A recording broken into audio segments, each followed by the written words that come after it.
Vous écoutez En provenance des étoiles sur radioanonyme.ca les mardis et jeudis dès midi. Et je suis en compagnie d'une dame qui est très très loin de nous. Bonjour Daphné, comment vas-tu? Bonjour Julie, ça va très bien. Oui, Daphné, je m'excuse, mais je pense que tu es ma cliente la plus loin. Tu es actuellement au territoire du Yukon. Exact, ouais. Comment Toujours au qu'on, Canada. comment qu'on se ramasse au territoire du Yukon? Euh, Ça fait 7 ans déjà. Euh, Wow! c'est un appel vers le wild, vers la nature. Ben c'est très nature là-bas, qu'est-ce qu'il y a à faire? Qu'est-ce qu'il y a à faire? Beaucoup de possibilités, Ah ouais? beaucoup d'amour avec la nature à partager, beaucoup d'animaux, beaucoup d'aventures, euh, de marche, de contemplation, beaucoup de beauté à admirer. Il n'y a pas beaucoup de tourisme, hein? Il y en a énormément de touristes. Ah, c'est vrai? Énormément de touristes, beaucoup d'Européens. Ah, c'est ça. Parce que nous, au Québec, c'est pas notre première destination vacances. Non, non. On est plus attiré vers le sud, hein, habituellement, Oui. quand on veut sortir du Québec. Mais moi, je connaissais pas le Yukon quand j'habitais au Québec. J'avais jamais entendu parler même de ce territoire-là. Ben, t'as Euh, pas cours de géographie en secondaire 3 au moins. ouais, mais Mais pas plus, c'est... ouais. Pardon? Mais pas plus, il y a le territoire du Yukon, mais qu'est-ce qu'il y a à faire là-bas? On sait pas. Non. Mais ça vaut la peine de découvrir.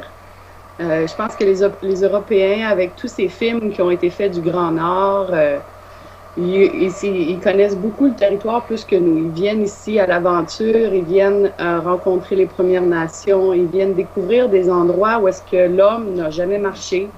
Pour eux, ici, il y a une population d'environ 38 000 habitants sur le territoire au complet. Oh là là. Et 35 000 vivent à Whitehorse, dans la capitale. Donc, il reste un énorme territoire avec très peu de gens. Donc, y Donc, a-tu encore des coureurs des bois pour la fourrure et tout ça? oh, ouais, beaucoup de trappes, oui. Oui, il y a beaucoup de possibilités. Si demain matin, tu te sens à l'appel sauvage puis tu veux venir trapper, c'est toujours possible de le faire ici. Euh, Ah. il y a beaucoup de chercheurs d'or encore. Euh, Ah. oui, parce que, bon, vers la fin du 1898, je pense qu'il y a eu 1899-1900, le début, qu'il y a eu les premiers chercheurs d'or qui sont venus, des Européens qui sont venus. Donc ça, c'est encore ici. Il y a beaucoup de gens qui ont leur propre mine, qui font leur propre exploration. C'est possible de vivre de ça. Bon. Mhm. Mais là, en trouvez-vous de l'or? En trouvez-vous? Et les gens, ils disent pas. C'est secret, ça. Parce OK. qu'on est, faut payer la reine quand on trouve de l'or. Donc, c'est des choses qui se disent pas, mais qui se célèbrent, qu'on peut voir. C'est vrai. Donc, la reine, elle a des droits sur les découvertes de l'or au Canada en 2015. Oh, oui, ma belle. Ah, fait que là, on travaille l'or en dessous de la table. Mais y a-t-il d'autres sortes de mines que de l'or? De l'argent, OK. du cuivre, beaucoup de tous les minéraux, mais il y a beaucoup de cristaux aussi. Ah, ouais. Mhm. Ah, ça m'appelle, ça m'appelle. Daphné, l'été, elle ressemble à quoi là-bas? Ah, l'été, fou, c'est des belles couleurs, c'est un bon 25 degrés. C'est pas trop chaud, sec. Euh, L'été très courte, un soleil de minuit. On a cette énergie qui est fou, immense, on n'a plus de notion de temps. On vit avec la lumière, on explore, on pêche, on chasse, on fait du bateau, on oublie toute la société, la ville, on est complètement en dehors de ça et on vit chaque jour avec juste la nature autour de nous. Donc, on a un soleil qui se couche pas. Ça peut être très épuisant pour certains. Et puis, on a cette énergie-là qu'on veut faire découvrir, marcher, être dehors parce que les hivers sont très longs et très froids et très noirs. Donc, c'est vraiment, L'hiver, on hiberne, puis l'été, on s'amuse. Daphné, les aurores boréales, est-ce qu'elles ont commencé? Oui, C'est 15 août, ça, à peu près, hein? oui, j'en ai vu la semaine dernière. Ça commence à sortir parce que le soleil, bon, commence à se coucher, il fait un peu plus noir. Donc, on commence à revoir les étoiles, puis les aurores boréales commencent à danser, ouais, au-dessus de nos têtes. Est-ce qu'elles sont blanches ou sont vertes et mauves? Beaucoup de vert, beaucoup de Oui. vert. Oui, beaucoup de rose aussi, mais c'est Ah. surtout du vert, ouais, ouais. Oh, wow! Oui, et ça attire énormément de touristes aussi, ceux qui sont courageux là, d'affronter le froid, puis mais de venir là parce que bon, c'est vers 2-3 heures du matin, faut se réveiller, s'habiller chaudement, se faire un petit thé, puis sortir dehors, aller voir les aurores boréales. Allô, Pitou! Ça l'attire beaucoup de Japonais aussi qui ont une croyance en se reproduire sous les aurores boréales. Ah oui! Si une femme tombe enceinte après un acte sous les aurores boréales, ça dit que l'enfant va avoir certains pouvoirs magiques ou bon, après j'ai jamais trop penché vers le domaine, mais ça attire énormément de Japonais l'hiver, ouais. Oh, ouais! Mhm. Fait que les aurores boréales commencent au mois d'août, elles se rendent jusqu'au mois de mai, il y en a tous les soirs. Pas tous les soirs. Tu peux aller en ligne pour voir sur Internet il y a des soirs que c'est plus abondant que d'autres. C'est comme une météo d'aurore boréale que tu peux suivre pour aller voir s'il y en a qui sont plus puissantes certaines nuits que d'autres. Daphné, j'imagine que les voitures qui sont là-bas, c'est surtout des camions. Surtout, oui, oui. Puis y a-tu des consignes de sécurité, genre t'es obligé de boire, d'attacher ta ceinture, de pas boire d'alcool. J'imagine là-bas tout est pas mal permis aussi. C'est encore le Wild West. Mais ça s'en vient de... Oui, c'est sûr que les normes sont les mêmes au Canada, partout, peu importe de quel territoire, là. Mais c'est moins surveillé. La police est beaucoup moins stricte. T'as l'habitude de voir 2-3 Indiens dans un camion avec la bière entre les jambes. Puis... C'est plus... Tu vois encore beaucoup de canettes sur le bord de l'autoroute, fait que tu sais que ça l'arrive encore. Mais, bon, disons que la police fait son travail de plus en plus. Mais... Daphné, ça fait partie de la supervision de la gendarmerie royale, ce territoire-là, j'imagine? Attends-moi 2 petites secondes. On peut-tu couper? Non! J'ai mon husky qui demande de l'attention. Désolée, ça fait partie. Je vais le sortir, je vais le distraire. Vous écoutez En provenance des étoiles sur radioanonyme.ca. Oui, c'est ça, je disais, ça faisait partie de la... Oh là là, le pitou, il est pas content.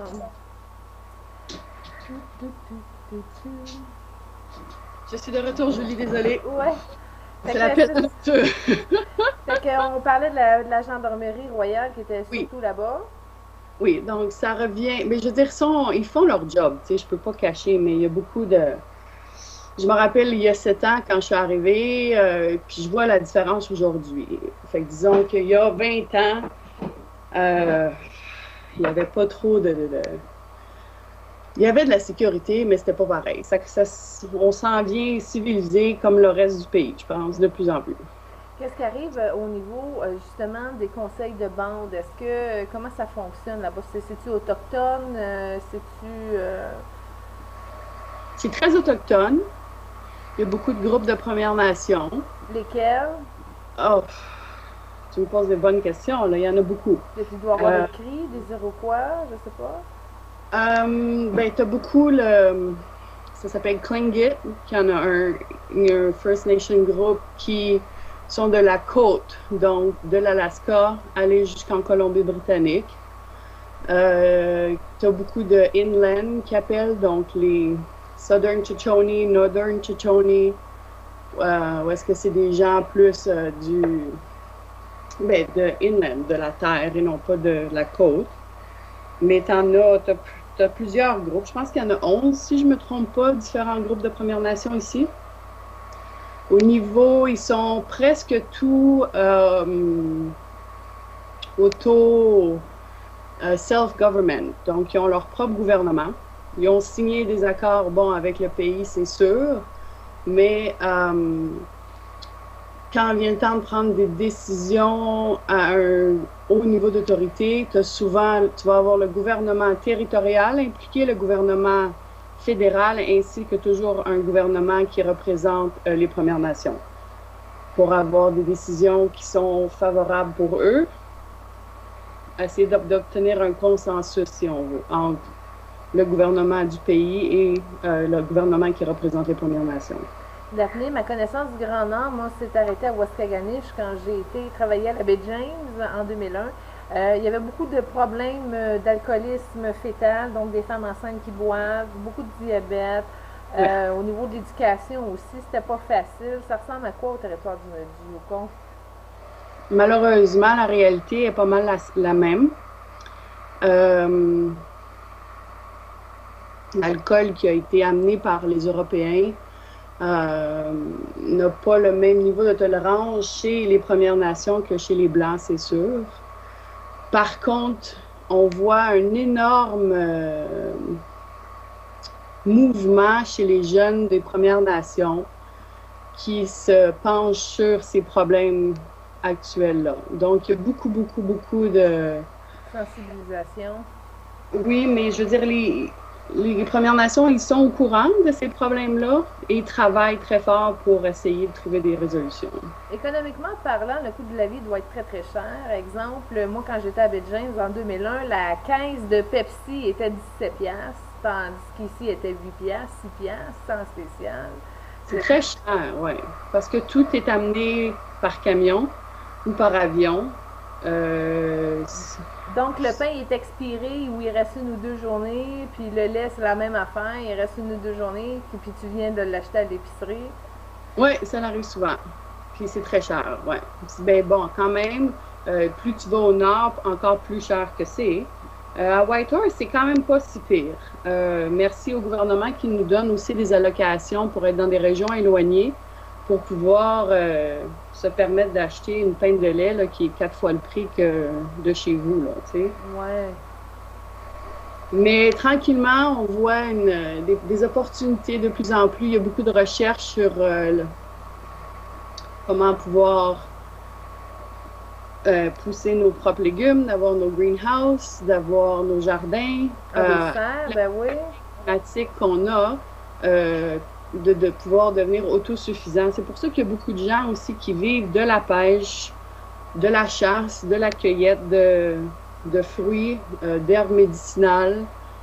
C'est un beau contact aussi qu'avec la nature qu'on réalise que c'est important pour nous d'avoir du manger. Parce que si demain matin, on n'a plus accès au pétrole, ben, du jour au lendemain, on n'a plus de ressources qui arrivent ici au Yukon, là. Au niveau des emplois, je sais qu'à baie James, il n'y en avait pas beaucoup. Il y avait le daycare, qui est la garderie. Il y avait le CLSC, genre avec un médecin qui venait une fois par je sais pas trop combien de temps. C'est la même chose aussi, pénurie de médecins, très peu de jobs, c'est-à-dire magasin général, restaurant du coin, puis il n'y avait même pas de coiffeuse là-bas, là. Non, il y a beaucoup, tu sais, c'est quand même Whitehorse, c'est la capitale du Yukon. Donc, il y a beaucoup d'emplois. Il y a beaucoup d'emplois du gouvernement, il y a beaucoup d'emplois dans les mines. C'est quand même facile, je pense, d'obtenir un emploi. Il n'y avait pas beaucoup de gens qui étaient spécialisés dans certains domaines, donc ils ont fait venir beaucoup de gens de l'extérieur pour combler les postes. On n'a pas d'université à Whitehorse. C'est un projet en devenir, je pense, avec le Yukon College, d'avoir une université tranquillement, là, ça s'en vient. Mais non, il y a quand même, au niveau des emplois, il y a beaucoup de possibilités. Pour ceux qui ont des rêves de pouvoir démarrer leur propre entreprise, le Yukon est très ouvert à ça.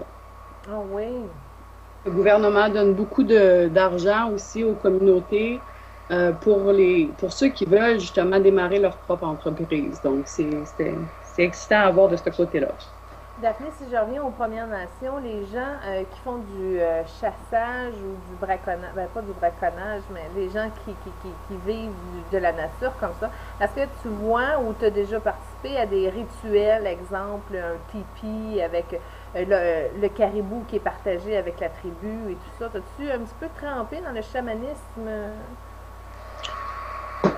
Chamanisme, c'est un terme, je pense, qui vient des Blancs, mais je sais pas. Oui, oui, beaucoup.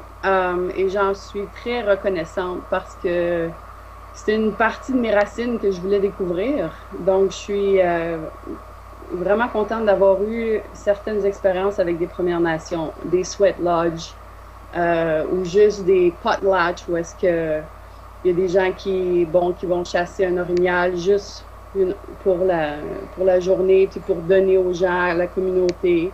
Beaucoup de saumon, qui font fumer le saumon, faire sécher la viande, puis d'avoir partagé ça. Les rituels, bon, après, malheureusement, les rituels se perdent, je pense, avec le temps puis les générations, mais j'ai été quand même capable de vivre, d'en vivre certains avec des peuples très, très, très intéressants ici, ouais. Ouais. Mhm. Qu'est-ce qui t'a remarqué? Qu'est-ce qui t'a marqué le plus? Moi, c'était les côtes levées de caribou à Béjain. Mon Dieu, j'ai trouvé ça délicieux. C'est excellent. L'espèce d'os de frais de cailloux, là, super grand. C'est spécial. Oui, ben, quand j'ai un ami qui est venu donner une jambe d'orignal à mon chien, ça m'avait très impressionné. Et, je pense que le plus impressionnant, c'était un potlatch de Première Nation. Donc, c'était pour un deuil, pour le décès d'une personne. Mais une célébration de la vie, prenons-le comme ça. Et puis, il y avait un petit garçon, je pense il devait avoir 8 ans, si pas plus. Et puis, qui avait chassé 50 gophers, des petits chiens de prairie. Puis que là, il était bien fier de partager ses 50 gophers avec tout le monde à la cérémonie. Ça avait été, je te dis pas que c'est mon préféré, mais ça m'a marqué. Parce qu'ils brûlent pour enlever le poil, premièrement, puis après ça, ils le font bouillir. Donc, t'as cette espèce de goût brûlé là, de gopher, c'est particulier. C'est pas le meilleur, mais sinon, ben, c'est sûr que l'orignal, le caribou, puis le saumon, des œufs de héron, c'est, c'est sans mots, là. C'est, La ouais. mode amérindienne aussi est super. Là, quand tu t'achètes une paire de mitaines avec de la peau d'orignal, ça va être chaud. T'as-tu essayé ça? C'est quoi la différence entre vos manteaux d'hiver et les nôtres, mettons? Hmm. Bonne question, la différence. Oui, j'ai essayé.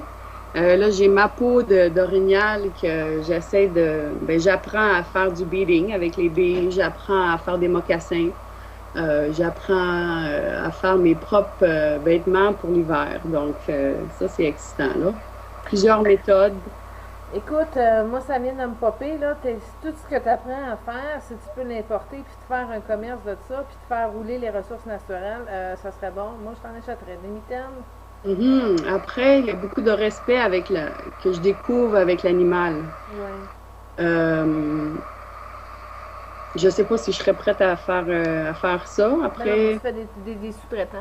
Eux autres, ils sont contents d'avoir quelqu'un qui achète leur affaire, tu sais, pour ouais, parce que c'est confectionner. vrai, quand tu vas chasser ton orignal, souvent la peau, tu vas la laisser derrière parce que c'est lourd.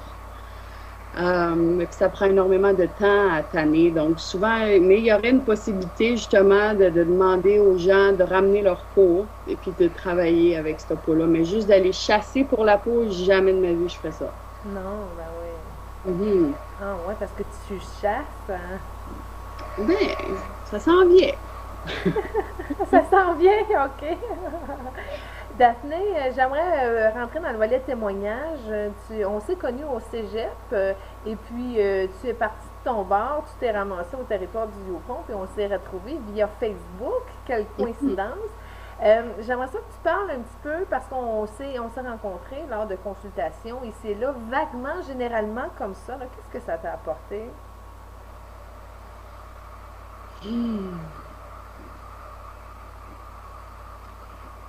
Ça m'a apporté beaucoup de paix, beaucoup d'amour. ça m'a apporté beaucoup d'explications sur certains points d'interrogation qui venaient, que j'avais et que j'ai encore. Mais c'est toujours un check avec la réalité ou avec, OK, oui, je sens ça en moi. Julie est capable de mettre un nom, de mettre un pourquoi, une explication, puis une clarification.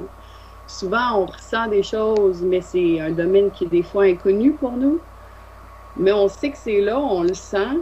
Puis toi, ben, tu viens faire un bon ménage, puis un réalignement de toutes ces énergies-là là, qu'on peut vivre. Donc, moi, ici, au Yukon, des fois, bon, on est loin de la réalité. On oublie, tu sais, je suis plus en ville, Montréal, tout ça, là, les grosses villes. Ici, tu es vraiment en retrait.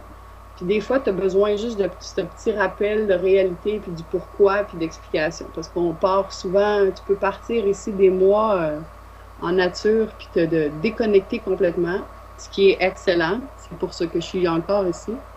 Mais tu m'apportes juste ce sentiment de sérénité, puis de paix et d'amour. Ben, merci beaucoup. Si quelqu'un hésiterait, par exemple, à faire un pas avec moi, toi qui le fais, qu'est-ce que tu lui dirais? Quelqu'un qui hésite à faire le pas, ben, je dirais, va en dedans de toi à savoir qu'est-ce qui te pousse vraiment à faire ce pas-là. Si c'est ton ego ou si c'est une partie de toi qui... Tu sais, c'est de savoir pourquoi tu veux, d'avoir des intentions claires. Puis des fois, ben, il faut sortir de notre zone de confort pour aller trouver un meilleur confort. Faut pas avoir cette peur-là d'aller vers l'inconnu, d'aller vers... Tout le monde se retrouve, il y a un bel esprit de communauté. Il faut faire le saut, il faut le faire. Écoute, tu parles de ça, ton cœur est tout ouvert, c'est magnifique. Puis toi, là, parce que tu l'as fait carrément, là, hein, on s'entend-tu de se ramasser au territoire du Yukon, ce saut-là, là, qu'est-ce que ça te permet? Ça m'a permis de rentrer vraiment en contact avec moi, avec mes racines, de découvrir un peuple de la nature qui est incroyable. Moi, l'air est pur aussi quand tu respires, ça sent pas monoxyde. Oui. C'est un des endroits au monde, honnêtement, où est-ce que l'air est le plus pur. Le ciel, il doit être bleu, bleu, bleu aussi, c'est comme rien, là. C'est pas les mêmes couleurs que le bleu pâle à Montréal. Non.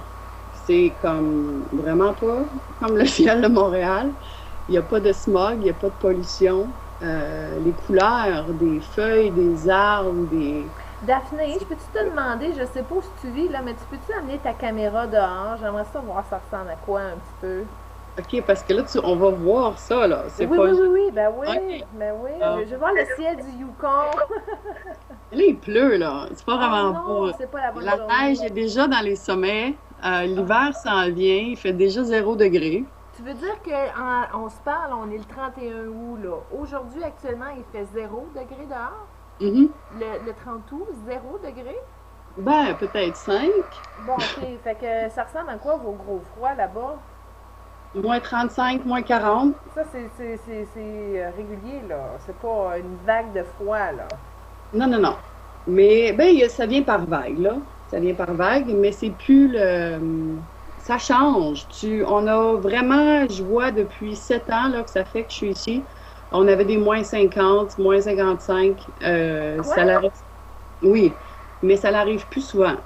On peut voir les effets du réchauffement climatique, là. Il n'y a plus ces froids-là comme il y avait. Donc, ça va bien. 55? Ah ouais. Ben on avait notre thermomètre dehors, puis il n'y avait pas assez de mercure pour... Tu sais, ça l'arrêtait, là, puis c'était comme... Il aurait fallu un thermomètre plus bas encore. Oh là là, Daphné, écoute, merci beaucoup. Je te trouve très, très, très, très courageuse. Regarde, je sais pas si tu peux voir, mais moi, je suis en mini-jupe, là. Oui, il fait quand même 20. C'est 15 degrés qui nous séparent. Et 3 heures aussi, parce qu'il approche midi pour toi. Ouais, 11h30, ouais, exact. 3 heures de différence. Ah, c'est spécial. Je te remercie d'avoir partagé ton expérience de Yukonaise ou Yukonoise, ou comment tu appelles ça, des gens de chez Yukonaise. Yukonize? Les Yukonnais, ouais. C'est là, ouais, Yukonize. Bien, merci. Parce que j'ai pas eu le courage d'y aller, moi, encore. Écoute, je vais faire une pub. Je peux-tu faire ça? Ben oui! OK, attends un petit peu. Si jamais il y a des gens qui sont intéressés à lire, j'ai eu la chance de rencontrer une écrivaine qui s'appelle Mylène Gilbert-Dumas. Et j'ai eu la chance d'être une part de son inspiration pour écrire le livre Yukonize. Yukonize? Oh! Et puis elle fait vraiment des beaux livres sur le territoire. Et il y a Lily Klondike qui vient en 3 tomes. Voilà. Ah, Si jamais il y a des gens qui sont intéressés à lire, Mylène Gilbert-Dumas écrit très bien et raconte beaucoup sur le Yukon, sur la recherche vers l'or, sur les femmes, les hommes de l'époque et puis les gens aujourd'hui. Puis qu'est-ce qui pousse les gens à venir découvrir ce super de beau territoire-là? Ça coûte combien un billet d'avion de Montréal au Yukon, ma belle Daphné? Je sais pas. Écoute, moi, juste Waskaganish, Saint-Jérôme, là, Montréal, c'était 1200$ en 2001. C'est le prix d'un voyage du Sud. Je sais pas, ma belle, j'ai l'opportunité de ne pas payer les pleins prix quand je voyage. Donc, je voudrais pas donner de fausses illusions aux gens qui aimeraient venir au Yukon. Je sais pas, 800$, peut-être 900$, c'est de Montréal. Je sais pas. Okay. Avec WestJet, puis Air North, qui est la compagnie ici du Yukon, qui a été fondée par des Premières Nations aussi, si je me trompe pas. Mais je pense que tu as un vol direct de Ottawa pour à peu près ça, 700$, 800$. Fait que c'est pas si pire. Merci beaucoup, Daphné, pour ce beau témoignage et cette découverte d'aventure de ce magnifique territoire qui reste inconnu pour nous, hommes de mini-jupe le 30 août. Ben, hommes dans le sens... en tout cas. Merci, Daphné. Passe une bonne journée. Ça fait plaisir.